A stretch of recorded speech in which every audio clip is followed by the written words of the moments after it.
Loss অ্যাঞ্জেলেসের বিধ্বংসী অগ্নিকাণ্ডের কারণে মৃতের সংখ্যা বেড়ে ১৬ জনে পৌঁছেছে। এই আগুন ৫ দিন ধরে অব্যাহত থাকলেও কর্তৃপক্ষের মতে পরিস্থিতি এখনও নিয়ন্ত্রণে আসেনি।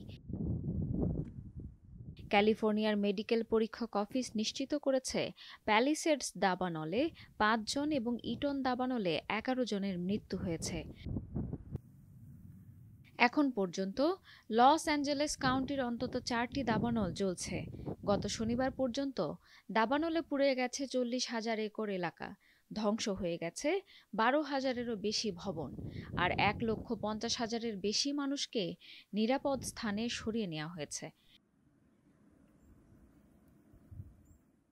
সবচেয়ে বড় দাবানলটি প্যাসিফিক প্যালিসেডস এলাকা এবং উপকূলের কাছাকাছি ২৩,৬৫৪ একর এলাকা জ্বালিয়ে দিয়েছে।